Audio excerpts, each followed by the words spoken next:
Today we'll discuss the product measure.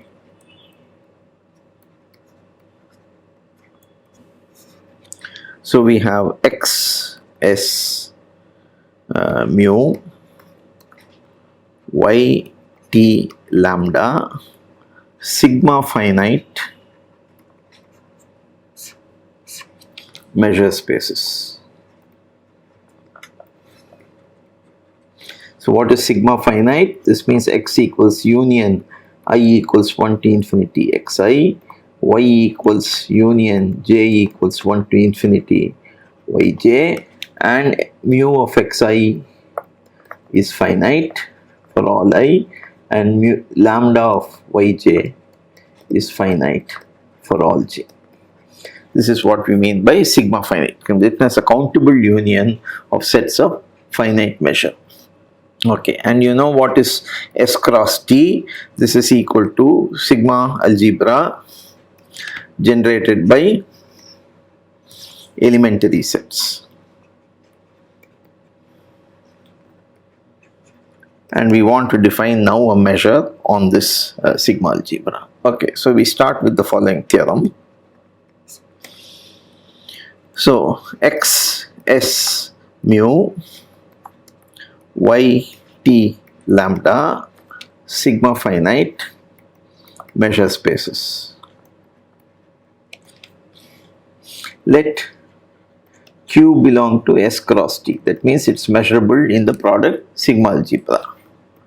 For x in x and y in y, define phi x equals lambda of qx and psi y equals mu of qy. So these are the sections. So qx, you remember, is a subset of y, and so you take its lambda measure. Similarly, qy is a subset of x and it's measurable. For both of these are measurable by the theorem, since q is measurable, and so you take its mu measure. Then phi is S measurable,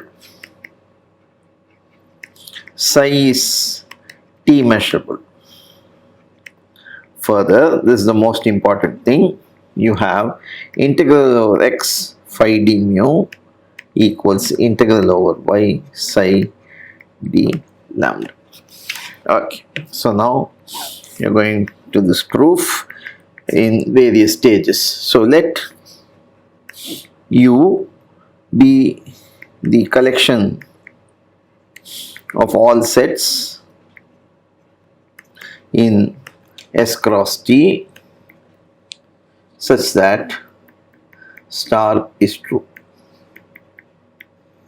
This is star, and therefore you take all these sets. So our aim is to show that to show U equals S cross T. That's what that will be the theorem. Okay, so now we are going to do it in various steps. So step 1, let SQ equals A cross B measurable rectangle. Then that means each set is measurable in the corresponding space, and you have the product. Then what is phi of x? Phi of x, you remember the A of Q of x will be B if x is in A, and 0 if empty set if x is not in A, and therefore you have this. If you are taking the measure of it, the lambda measure of it, this will be lambda B into chi of A. Similarly, psi of x, psi of y will be mu of A into chi of B.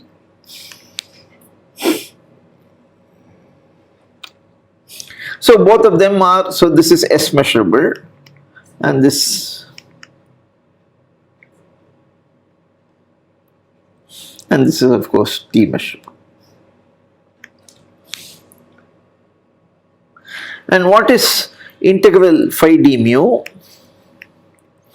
over x? This is nothing but mu A into lambda B, and that's also equal to integral psi d lambda over y. Okay, so we have, therefore, this implies that every measurable rectangle is in U.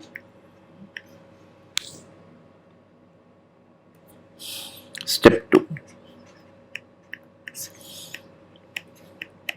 Qi I equals 1 to infinity, increasing family of sets in U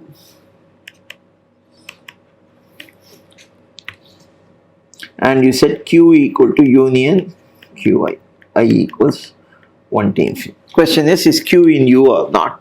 So phi I x is nothing but lambda of Qi x and psi I y equals mu of Qi y. X in x, y in y. Okay. Then Qix increases to Q of x. There's no doubt about that. And similarly, Qiy increases to Q of y. Okay.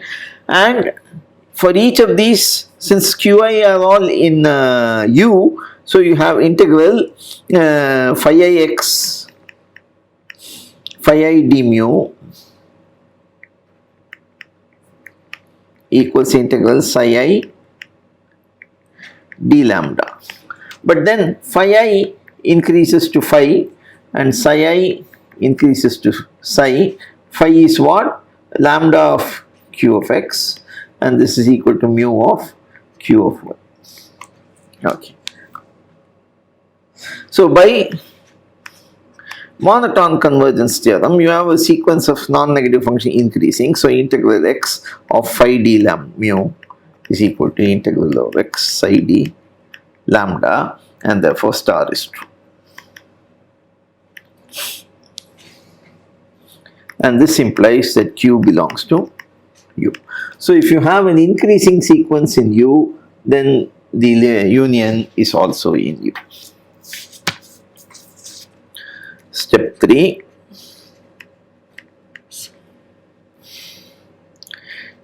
Qi I equals 1 to n in U disjoint.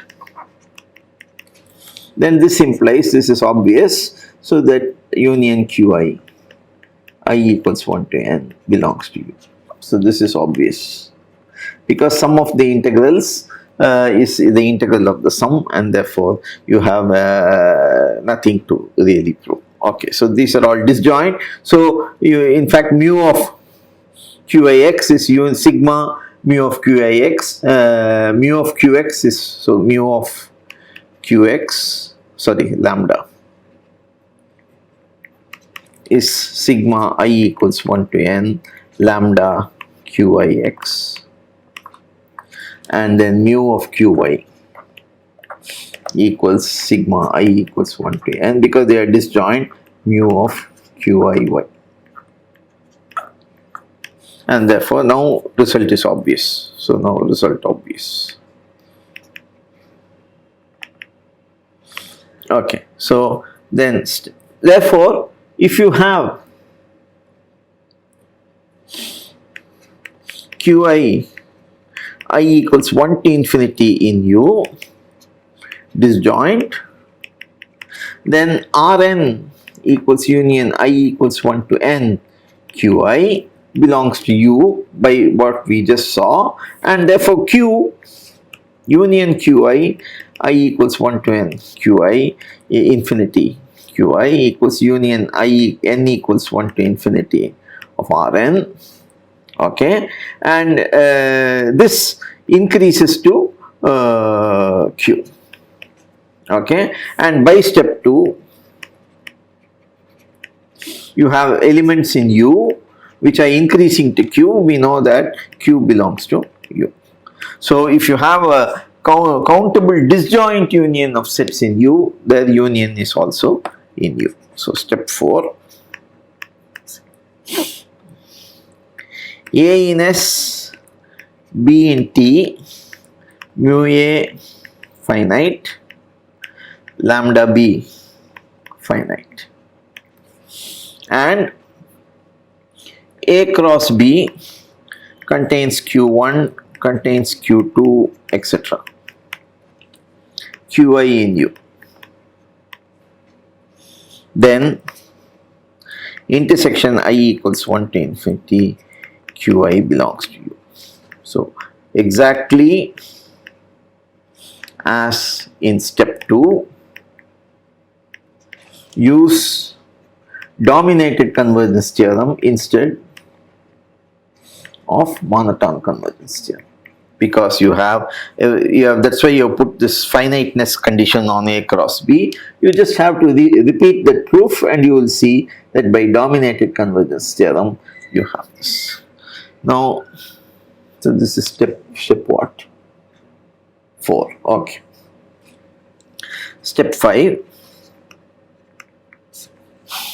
You have now X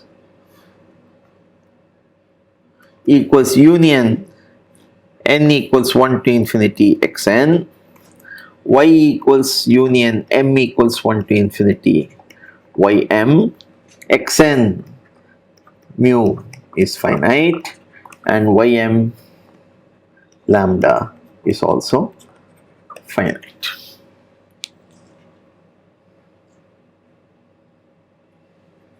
Because x and y are sigma finite measure spaces.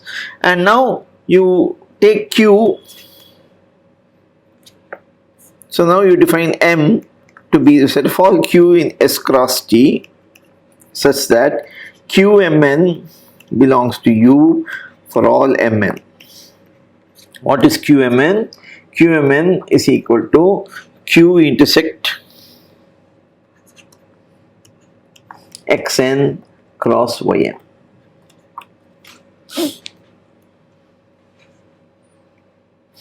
Right, Qn. Okay. So now step 2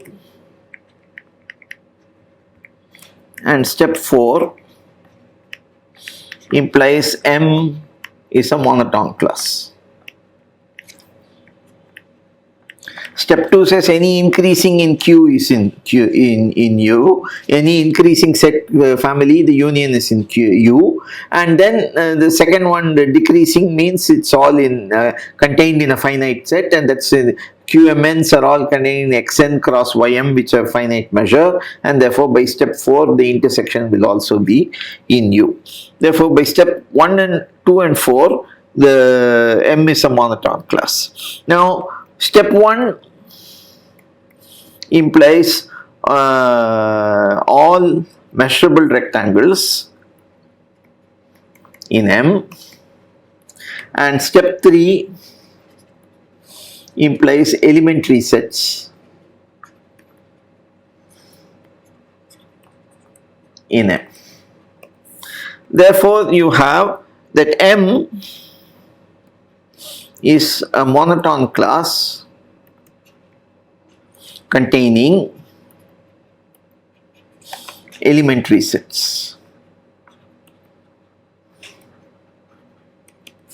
But what is S of elementary sets? This is S cross T, and M is of course is contained in S cross T, because you are taking all elements in S cross T for which something is true, and therefore and M of E equals S of E. This we also know by earlier proposition which we proved, and therefore this implies that M equals S cross T.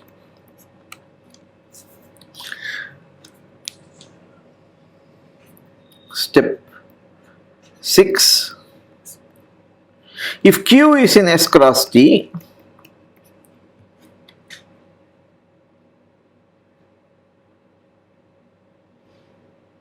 so by step 5,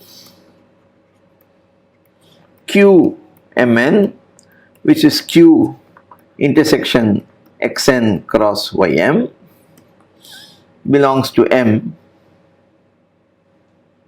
belongs to U for all Mn. and Q is nothing but the disjoint union M equals 1 to infinity union N equals 1 to infinity Q and M, and this is a disjoint union, therefore implies Q belongs to U by step 3. So this implies that U is same as S cross T. So this proves the entire theorem. Okay. Definition: X S mu Y T lambda sigma finite measure spaces. The product measure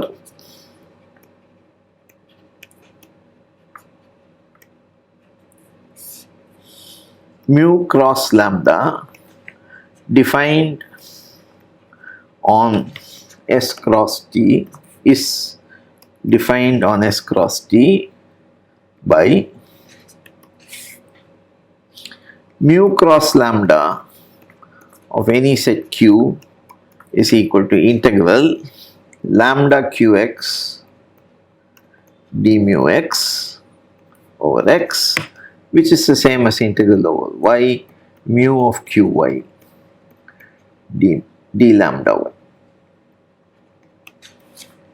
Okay, so this, it's easy to check it's a measure because all you have to do is non-negative and you only have to check countable additivity, which is immediate because you are defining it in terms of the integral, and disjoint sets, the integrals non-negative functions, there's no problem. Okay, so this is obviously measure, so check that this is a measure.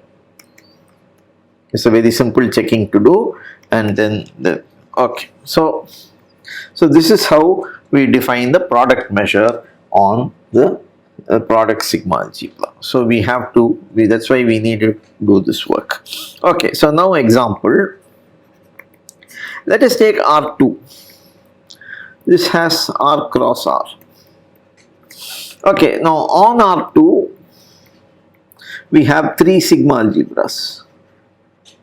We have the Borel sigma algebra, we have the Lebesgue sigma algebra, and we also have L1 cross L1, which is the product sigma algebra, product sigma algebra. Now the question is how are these related? Okay, now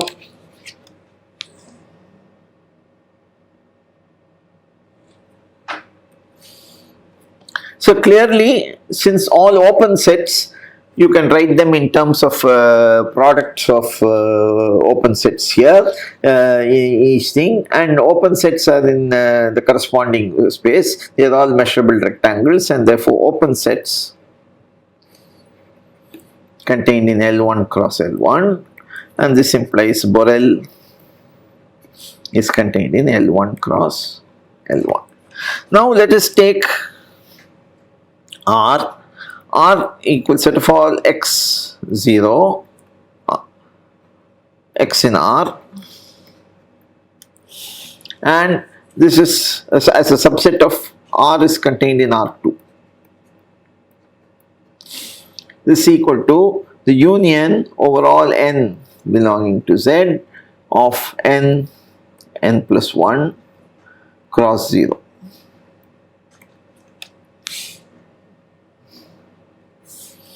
Now you take E contained in 0, 1, non-measurable. Then if you take E cross 0, does not belong to L1 cross L1, because the section of the 0 section will be E, and that's not in L1. This is not a measurable rectangle, and therefore this is not in L1 of L1. But E cross 0 is contained in 0, 1 cross 0, and you know that M2 of 0, 1 cross 0, we have done this computation already, this is 0, and by the whatever we have done now for the product measure, this also m1 cross m1 of 0 1 cross 0.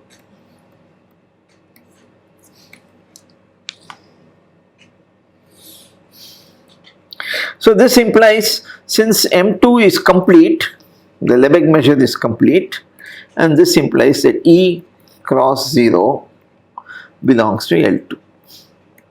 Therefore, L1 cross L1 is not equal to L2. Okay, this is not complete. This is not complete, and this is complete.